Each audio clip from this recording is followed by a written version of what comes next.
किसानों का क्या नुकसान हुआ भारतीय जनता पार्टी में? फायदा क्या हुआ किसानों का? आप मुझे बता दो, किसान का कौन सा फायदा हुआ? गन्ने का पेमेंट भाई 40 रुपए बढ़ा था भाई साहब, क्या बात कह रहे? समय पर कहाँ मिलता था गन्ने का पेमेंट? कौन कह रहा नहीं मिलता था? इससे पहले इससे तो ज्यादा मिलता था। देख रहे हिंदुस्तान में, मणिपुर में क्या हो रहा? नंगा नाच खिलाया जा रहा भाई, नंगा नाच निर्वस्त्र करके लड़कियों को घुमाया जा रहा भाई। राम पर बड़ा कब्जा जमा रहे। मतलब इसका मतलब तो ये हुआ कि जो भारतीय जनता पार्टी का राम का नाम लेगा, राम उसी का हुआ।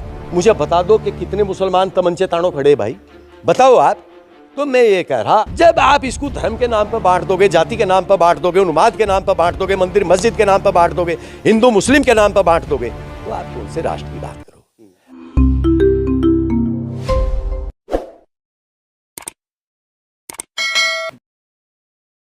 नमस्कार, स्वागत है आप सभी का हिंदुस्तान 24 पर और मैं आप सबके साथ विपिन चौधरी। इस समय मैं सहारनपुर लोकसभा में मौजूद हूं और यदि इस लोकसभा की मैं बात करूं तो यहां से हाजी फजलुर रहमान सांसद हैं।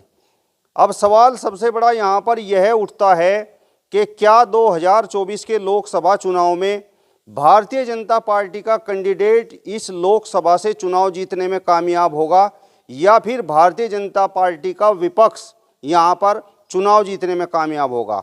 बातचीत करने के लिए आज हमारे साथ हमारे चैनल के जाने पहचाने चेहरे चौधरी राजकुमार घाटेड़ा जी मौजूद हैं। चौधरी राजकुमार जी, सबसे पहले तो हिंदुस्तान 24 पर मैं आपका बहुत बहुत स्वागत करता हूं। मैं आपका भी स्वागत करता हूं विपिन जी, आपके चैनल का भी स्वागत करता हूं, आपके दर्शकों का भी स्वागत करता हूं।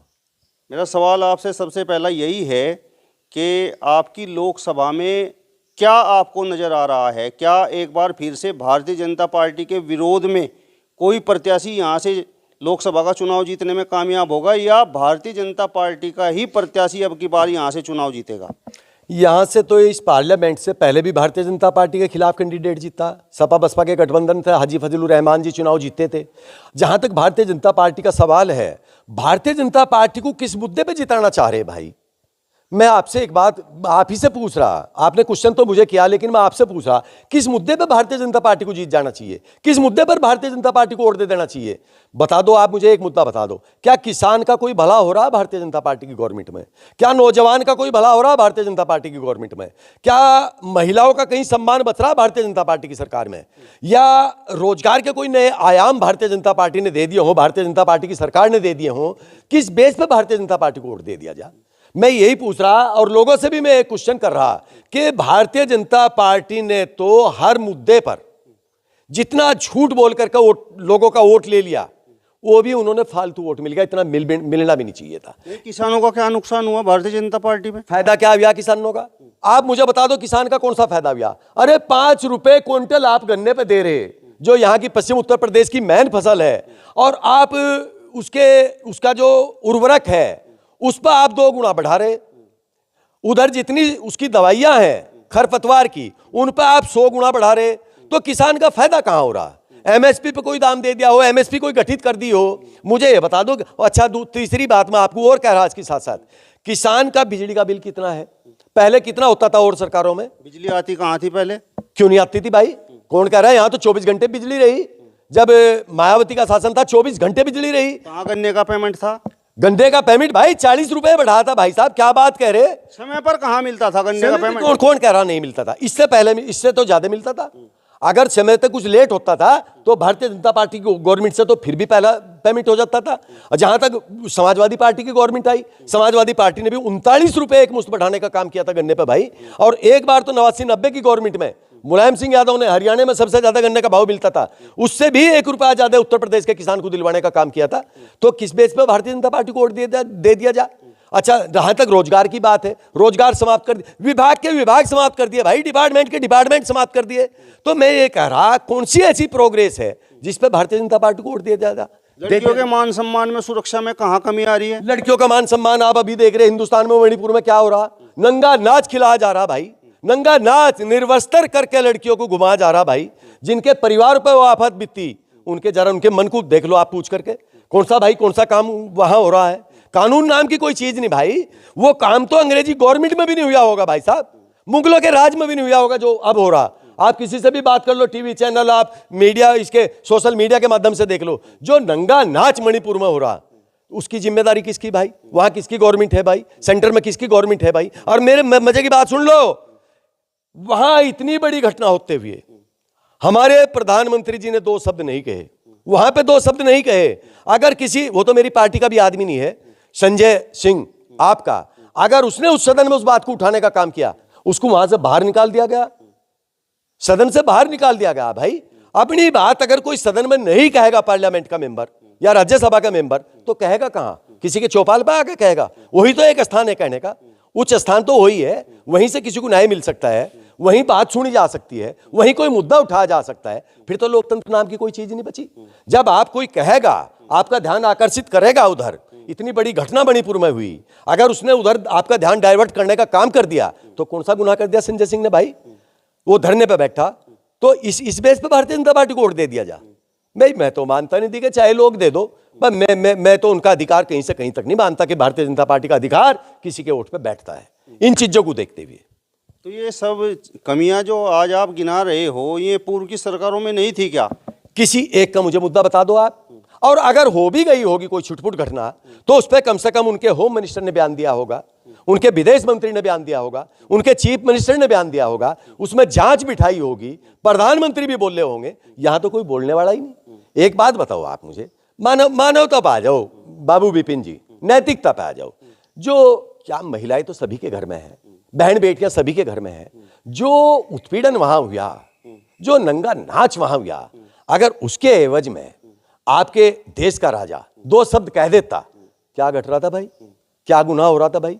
अरे सारे देश उसकी ये जो जनता है इस देश की, इन सब का मालिक तो प्रधानमंत्री तो है। जब 4 बार प्रधानमंत्री जी कपड़े बदल सके हैं, उनमें भी तो कुछ टाइम लग जाता होगा, 10-10 मिनट लग जाती होंगी। अरे 10 मिनट जाकर के उनका दुख भी बांटने का काम कर दिया होता, उसमें जांच बिठा दी होती। बहुत जांच एजेंसियां गवर्नमेंट के पास है, तो उन्हें न्याय मिल जाता। तो कौन सा न्याय देने का काम कर रहे भाई? किस बेस पे आप भारतीय जनता पार्टी की सरकार चाह रहे आगे? मैं तो ये कह रहा, भारतीय जनता पार्टी का कोई नुमाइंदा जीतना ही नहीं चाहिए इस बेस पे। तो मतलब हिंदू राष्ट्र बनने की ओर भारत अग्रसर है। ये जो कानून है यूसीसी, ये आने वाला है, राम मंदिर का निर्माण हो रहा है और धारा 370 हट चुकी है, और फिर आप लोगों को शिकायत है। यही तो आप सब लोग चाहते थे। धारा 370 तय विपिन जी, मुझे ये बता दो, इस देश के किसी मजदूर का भी भला हुआ हो? आप पॉलिटिकल बड़े लोगों की तो बात छोड़ दो, किसी एक का भला हुआ हो? आपने कोई प्लाट खरीदा क्या वहां? धारा 370 जब से हटी है, या किसी हिंदू ने वहां से कहा जाके, वहां पंडितों का पलायन हुआ वहां से, धारा 370 हटने से क्या पुनर्वास हुआ वहां लोगों का? किसी को स्थापित कर दिया, वहां पट्टे काट दिए क्या? किसी के मकान बनवा दिए हो, कोई कॉलोनी बनवा दी हो? मुझे ये बता दो, धारा 370 से स्वयं जहर फैलाने के फायदा क्या हुआ?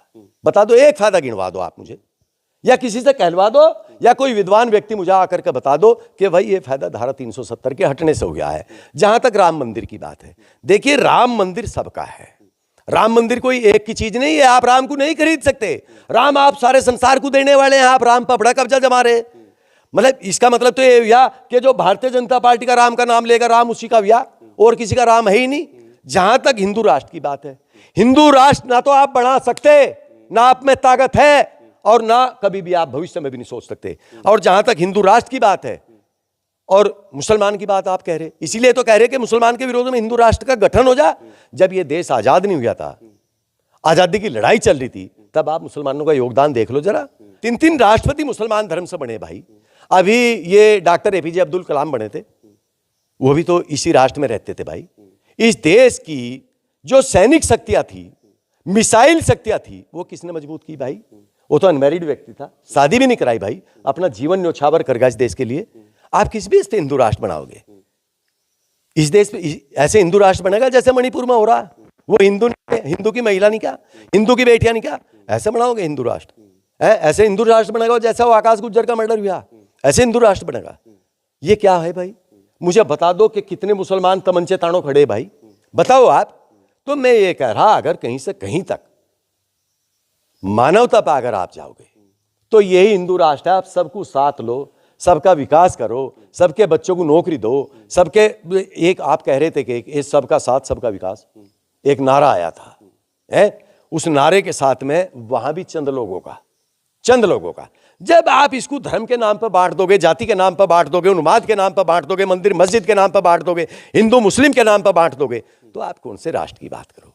ऐसे राष्ट्र नहीं चला करते। ऐसे राष्ट्रों के तो टुकड़े हो जाएं भाई साहब। जब आपके परिवार में कहीं टूट फूट हो जाएगी, आपका परिवार तरक्की करेगा क्या? एकजुटता जहां होगी, मान मोहब्बत जहां होगी, मान मनोबल उसी परिवार का बढ़ेगा, तभी वहां तरक्की होगी। चाहे वो राष्ट्र हो, चाहे किसी का घर हो, चाहे वो प्रदेश हो, चाहे जिला हो, चाहे गांव हो, चाहे कस्बा हो। राजकुमार जी, मेरा सवाल आपसे ये है कि जिस तरीके से आप सहारनपुर लोकसभा की बात कर रहे हैं, तो अब की बार तो मायावती भी अकेले ही चुनाव लड़ेंगी और हाजी फजलुर रहमान पहले तो समाजवादी पार्टी और बसपा के गठबंधन से चुनाव जीते थे, तो अब भारतीय जनता पार्टी को जीतने में कहाँ दिक्कत है? मैं एक बात बता दूं आपको विपिन जी, मेरी बात थोड़ी सी बुरी लग जाएगी। आज की तारीख में जो वोट, अच्छा बुरा अपना सब देख रहे, जो वोट बीजेपी से खिसकता जा रहा ना, बीजेपी वैसे ही नहीं दरवाजा खोल लेती, कोई आ जाओ घुस जाओ मेरे में, कोई आ जाओ घुस जाओ मेरे में। ये विपक्ष से डरी हुई है और इसका फल इन्होंने आने वाले चुनाव में मिल जाएगा। अभी आपने कई प्रदेशों में चुनाव हुए, उसमें आपने देख लिया स्थिति क्या रही। वहीं दिल्ली में केजरीवाल जी इनके सिर पे बैठे। दिल्ली से ज्यादा पढ़ा लिखा व्यक्ति होगा क्या कहीं? दिल्ली से ज्यादा एजुकेशन होगी क्या कहीं? वहां पॉलिटिकल लोगों का भी एक स्थान होता है। वहां जितने भी रिटायरमेंट आईएएस, आईपीएस, आईसीएस लोग रह रहे दिल्ली के अंदर, उनसे भी ज्यादा जागरूकता कहीं होगी क्या? तो वहां क्यों नहीं भारतीय जनता पार्टी आपत्ति? दिल्ली के अंदर क्यों नहीं भारतीय जनता पार्टी आपत्ति? रही विकास की बात, विकास का आप मुझे एक ये नाम ले दो कि भारतीय जनता पार्टी की सरकार में 9 साल से भारतीय जनता पार्टी की सरकार है, इस मुद्दे पे कहीं विकास हो गया हो। एक विकास गिनवा दो आप मुझे, मैं मान जाऊंगा और मैं भी भारतीय जनता पार्टी को हाथ जोड़ के उन्हीं के सिंबल पे मोहर मार कहूंगा। ये चारों ओर आपको विकास नजर नहीं आता? ये रोड बन रहे हैं, हाईवे बन रहे हैं, पुलों का निर्माण हो रहा है, और विकास किस तरीके का होता है ये भी बता दो। ये मेरे आपके लिए नहीं, ये मेरे आपके लिए नहीं है, न ये आप जनता के लिए है, आप जनता के लिए नहीं है, ये उनके लिए है जिनकी जेब में पैसा है। देखिए 25-25 किलोमीटर की दूरी पे टोल टैक्स लगे हुए हैं। इतना पेट्रोल खर्च नहीं होता जितना आप टोल टैक्स देंगे। ये भी बहुराष्ट्रीय कंपनियां हैं जिन्होंने हाईवे बनाए हैं, बल्कि आम आदमी तो इसमें भी पिसा है।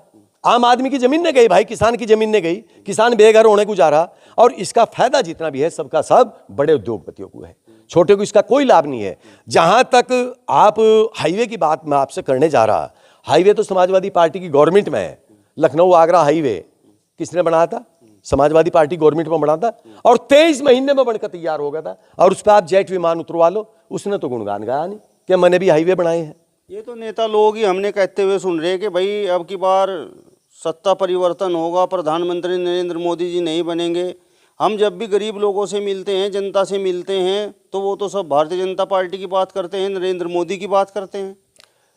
देखिए भाई साहब, जहां तक जनता की बात है, जनता तो मोदी जी की बात, वहां ममता बनर्जी भी चुनाव लड़ी थी, वहां भी मोदी जी 27 दिन रहे, बहुत रैलियां की है जी, वहां तो मोदी जी की किसी जनता ने बात सुनी नहीं है जी। अब जहां तक उत्तर प्रदेश की बात है, अभी पीछे असेंबली के चुनाव हुए थे, 101 सीटें समाजवादी पार्टी का लड़का जीत कर चला गया।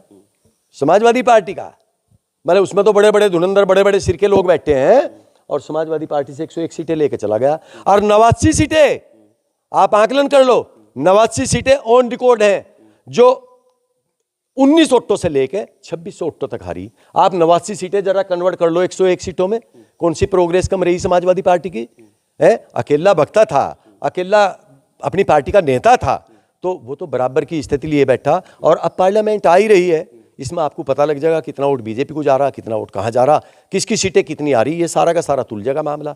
जहां तक गरीब जन की बात है, गरीब जन को एक भकावा दिया जा, जैसे कोटे का मामला है, सभी ने पता है, सभी ने पता है कि ये कोटा क्यों बट रहा है जी। वरना इसकी कुछ चीजें थी, बहुत चीजें इसमें थी, चढ़ा भी था और चीजें, वे क्यों हटा ली गई भाई?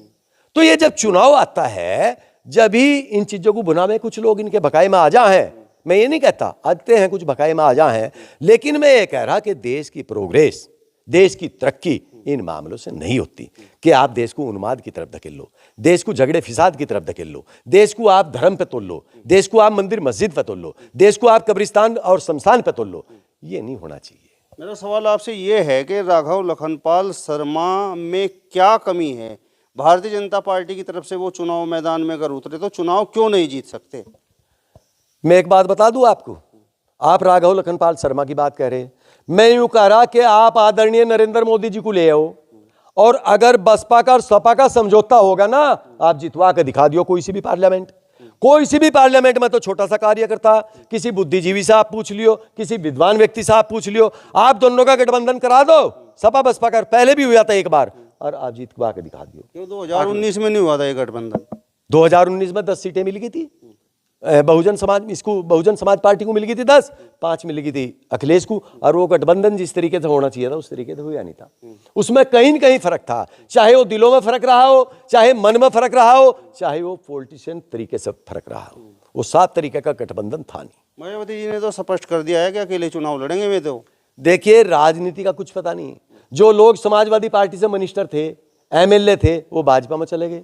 राजनीति है, इसका कुछ नहीं पता। और मायावती जी का भी आपने पता है, कहीं कहीं कुछ लोग चाहते हुए भी नहीं कुछ बोल पाते। ये आपको जानकारी है, मेरे से क्यों कहलवाओ सारी बातें।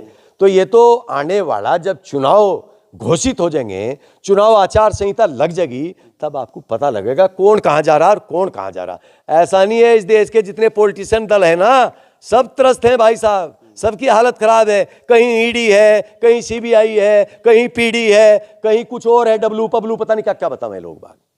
बहुत चलिए, तो चौधरी राजकुमार घाटेड़ा जी को आपने सुना। फिलहाल इस वीडियो में बस इतना ही। अगली वीडियो में फिर आपसे मुलाकात होगी, तब तक बने रहिए हिंदुस्तान 24 के साथ। नमस्कार।